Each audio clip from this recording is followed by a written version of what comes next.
What's up, everybody? Welcome back to the WRESTLEDUDE YouTube channel. Today, I have a pretty awesome video for you. As always, if you guys are subscribed to the channel, you should know I have pretty awesome videos pretty much all the time, rarely a stinker.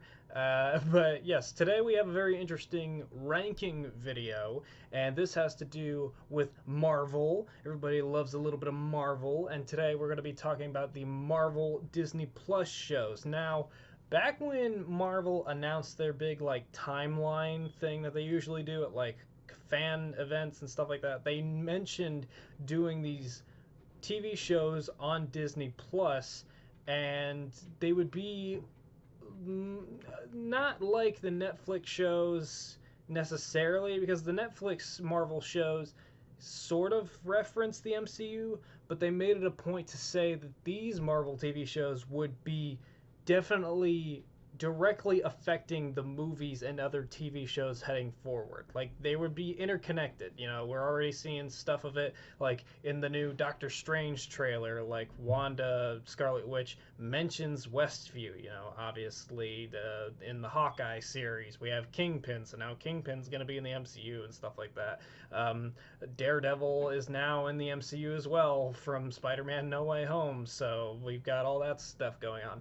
And I thought it'd be interesting to sit down and discuss the shows that have come out so far, this first wave. Now, back when they announced it, I remember She-Hulk being a part of sort of like that originally lineup. I'm pretty sure it was supposed to come sooner. I could be wrong. Don't fact check me on that. But I seem to remember She-Hulk was going to be coming sooner, but then obviously the whole pandemic happened, and I think that's what pushed it.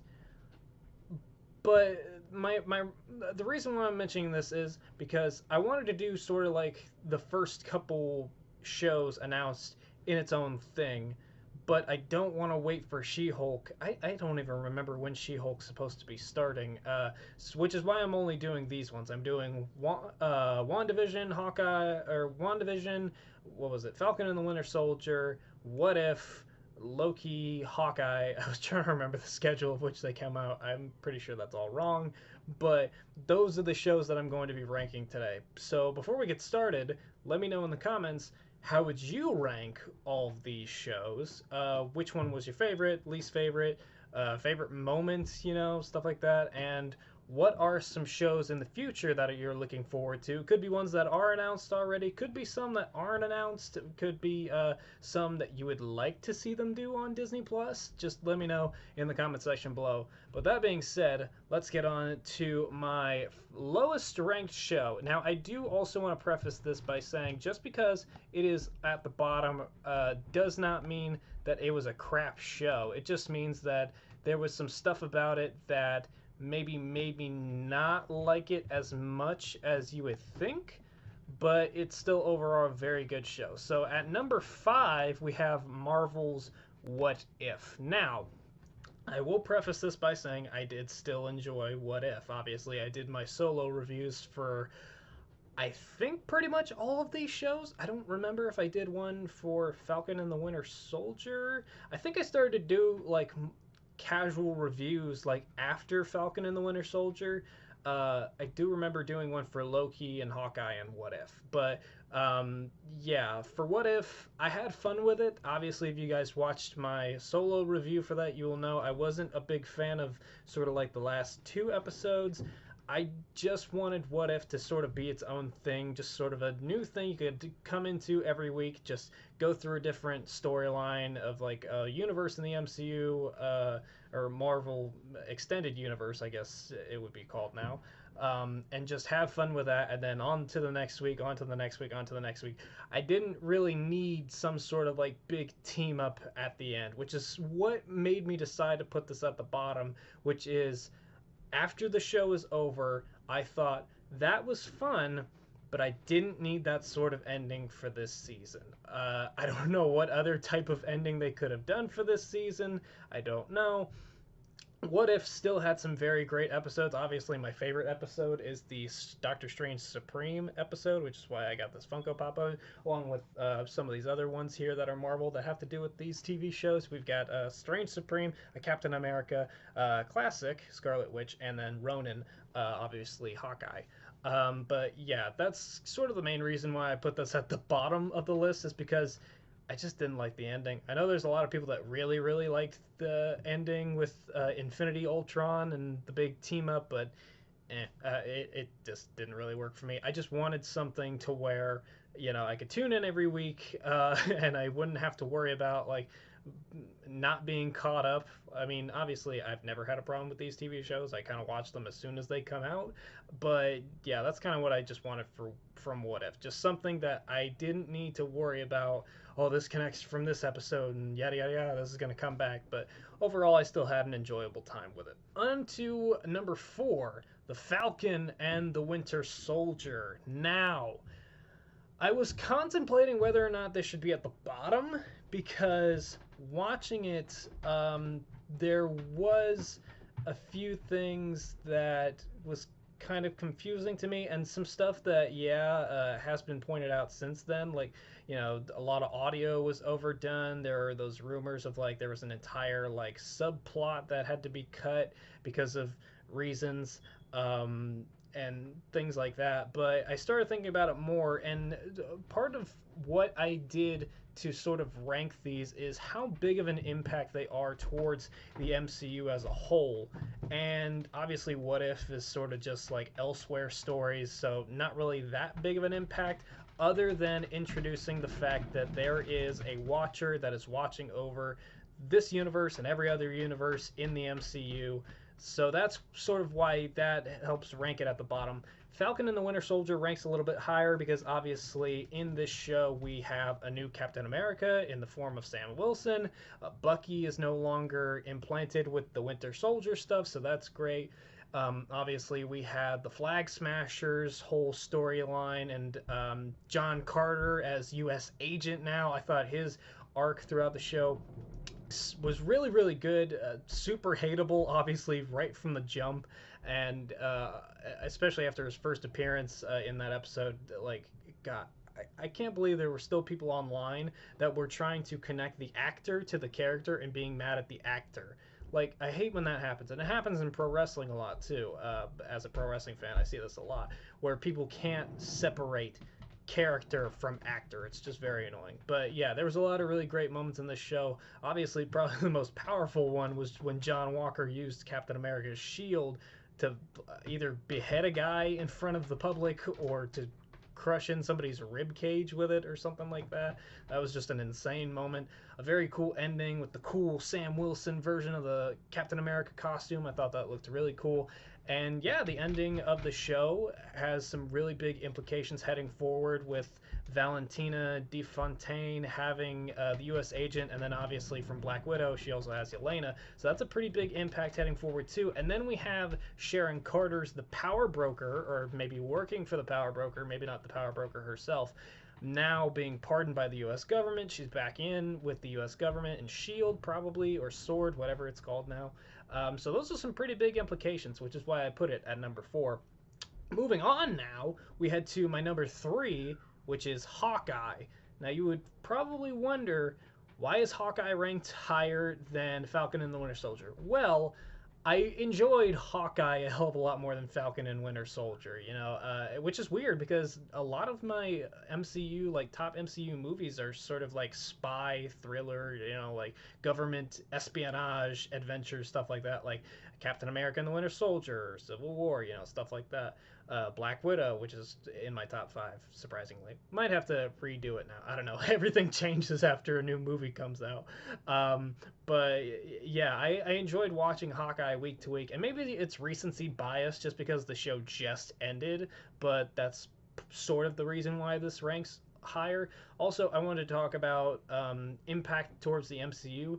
The show introduced Kingpin which is a pretty big get for the MCU. And not just Kingpin, but having Kingpin in this world also sets up other characters like Daredevil in the MCU. It also sets up the Echo series, which is going to be another show heading down the road. It sets up Kate Bishop, which is a pretty big thing, and Kate Bishop is centered in New York, so that's sort of a cool team-up idea for Kate Bishop and Spider-Man, which Tom Holland has already said that he wants to work with Kate Bishop.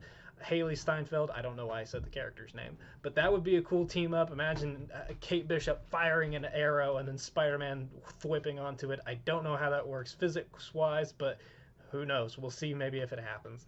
But yeah, this was a very fun show, very cool premise, a lot of really great callbacks and stuff like that. Cool history, revisualization of moments in the MCU, and Kingpin's in the MCU. I know the ending of the show sort of says that Kingpin's dead, but nah, I don't believe it, and I don't think a lot of other people believe it either. But that's sort of my reasoning as to why it's at number 3. Now, number 2, this is where we get into the top 2, so it's a nail-biter moment here. Number 2 is Loki. And Loki was honestly, low-key, no pun intended, Loki was honestly one of the shows in this that I wasn't really looking forward to, just because, like, it's following a character that has already died, like, and I was thinking, like, it doesn't really matter because this isn't a Loki that we fell in love with. Somehow, some way, this show made me love Loki all over again. This was a very good show and a very interesting premise to have these like time cops of the MCU with Mobius, that's his full name, Mobius, in it, and having this cool like mystery of like what is happening to the TVA, you know, why are people trying to go after Loki's. Then we got the introduction of Sylvie, we got the introduction of the TVA, and this was one of those series where I made it a point to watch every episode as soon as possible. And then the finale came, and wouldn't you know it, it was a satisfying finale. And that's not, maybe for some of these other shows, maybe that's not what we were looking for. Obviously for me, that's not what I was looking for What If. What If wasn't really a satisfying ending for me. Loki and Sylvie going to the Citadel at End of Time, which was awesome after meeting all the other variants of Loki's in the whole like void area. I thought that was cool. And the sacrifice of classic Loki was pretty awesome. Like, I'm not gonna lie, that moment kind of made me shed a tear. That was very cool. If you saw my solo review for the Loki series, I think I mentioned that too, along with a bunch of other stuff. The moment with what was it, the timekeepers being like beheaded and shown off to be just robots was a very cool moment, one that some people called in advance, but still a very cool moment to see happen live. And then yeah, the ending of the series with He Who Remains, or a version of Kang, was very, very cool because it was something different from Marvel. Rather than just having everything in a big CGI battle, it just kind of ended in a conversation. Sure, there was a little back and forth battle between Loki and Sylvie, but other than that, it was just them sitting at a desk talking things over with He Who Remains, which was very cool. And it ended with thumbs up to Sylvie. Thank you for giving us the multiverse, because it ends with a pretty big cliffhanger. And this is one of the very few shows that is going to have a season 2, which is why it ranks higher for me. We have Sylvie killing He Who Remains, which fucks up the timeline, fucks up the TVA. Loki gets sent to a different version of the TVA, meaning he now, in the next season, has to figure out how to get back to the End of Time, how to get back to Sylvie, how to sort of get all this shit together. Mobius doesn't remember who he is, so now Loki has to become friends with Mobius all over again, and it's very exciting stuff. And obviously, like I said, implications of the MCU-wise, Sylvie gave us the multiverse. Like, this series gave us the multiverse. Like, this, it was awesome. And I'm very excited to see what they do for season 2, which is another reason why it's ranked at number 2. Like, there's going to be a season 2 of What If as well, but the ending for season 1 was so sour to me that, like, I feel like they're just going to try and do something similar again in season 2, which I'm not really excited for, but I guess we'll see when we get there. But with Loki season 2, that very much excites me, because I'm interested in what the hell Loki is going to do to try and like get back to Sylvie.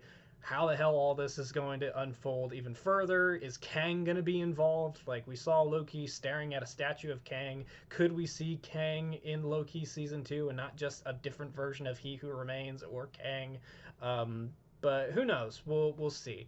But that takes us to number 1, and obviously with the process of elimination, you guys will know that my number 1 is WandaVision, and we'll talk about just impact of the MCU first. Obviously, this is the first MCU TV show on the Disney Plus streaming service, which is a pretty big deal in terms of the MCU. Another thing, we now officially have the Scarlet Witch name, the Scarlet Witch costume, a hell of a lot bigger powers, and even bigger setup towards future stuff. Obviously, she's going to be in the Multiverse of Madness with Doctor Strange. We now have the return of Vision as White Vision after a very awesome confrontation between the two of them and their conversation of the ship of Theseus. Which was very cool. Again, another really cool ending battle that kind of subverted it. Obviously, it started as sort of like just a CGI fight fest, but then it just breaks down into a conversation. I'm like, that's pretty cool. I liked that. Where in contrast, some people didn't like the CGI battle between Scarlet Witch and Agatha. Which, I mean, I was fine with it. I mean, they're witches. What the hell are they going to do? They can't just have a conversation like two intelligent robots can. Obviously, they're going to cast spells. And I thought the way that they did it with, like, Wanda using the runes against Agatha was very good. And Agatha as the villain was very good. Obviously, for the people that weren't familiar with Agatha from the comic books, maybe didn't see it coming. But for everybody else that knew, we were just waiting for when the pen would drop. And obviously, it ended up happening in a pretty good way and very like abrupt, you know. Let's talk about the big elephant in the room. And might be something that maybe people use to rank it lower on their list. The whole Mephisto thing, or maybe even just the Ralph Boner thing, might have helped it rank lower for some people. Looking back on it, I don't really care about the whole Mephisto thing just because, you know, at least we still had a really good villain. I mean, it was a villain with her own freaking theme song. Come on now. Ralph Boner, yes, still kind of a cop-out joke. I roll my eyes at it a lot. I don't know what the hell they were thinking with that. That was kind of just a moment of like, F you, I feel like, from Marvel. Maybe not F you, but it was just kind of Marvel chuckling to themselves, thinking like they actually think this is going to be Quicksilver from the Fox universe. But who knows? We'll maybe in the future. We have the multiverse now, so who knows? Maybe Ralph Boner could become Quicksilver at some point. But yeah, even with that stuff, I feel like this was a pretty great show, especially because like all these other all these other shows, like you can't really enjoy the series by just one episode. WandaVision, I actually did a video on this talking about how episode 2 is my favorite sole episode of the series, and I haven't been able to really do that with any of the other series, maybe with the exception of What If. Obviously, like I said, Doctor Strange Supreme's episode was my favorite, but maybe I'll do a video on that later. But yeah, WandaVision itself is the show where I could pinpoint an episode and say this was my favorite episode of the series, and I liked the series overall. And it has big implications for the MCU heading forward, which I'm excited to see what happens with Wanda heading forward. And I'm excited to see what happens with Vision heading forward. Now that he's White Vision, everyone's wondering, like, where the hell did he peace out to? What the hell's going on? How is Wanda gonna bring in the mutants? People think she's going to do a reverse House of M. What's she gonna do in the Multiverse of Madness movie? Who knows? We'll have to see, but yeah, Marvel overall, I feel like, has done a pretty good job with all of their TV shows on Disney Plus so far, and I'm interested for all the shows heading forward. Obviously, like I said, we've got another season of Loki, we've got another season of What If, we've got the Echo series, She-Hulk, Moon Knight, Spider-Man Freshman Year, which is going to be an animated series, so I don't know how much of an impact it's going to have on the MCU heading forward now, especially since no one remembers who Peter Parker is in the MCU now. What other shows? I can't remember any other shows, but I'm excited for whatever comes next. But yeah, that's my official ranking of the MCU Disney Plus TV shows so far. What If at number 5, Falcon and the Winter Soldier at number 4, Hawkeye at number 3, Loki at number 2, and number 1 is WandaVision. So let me know in the comment section below what your ranking would be, and I will see you guys later.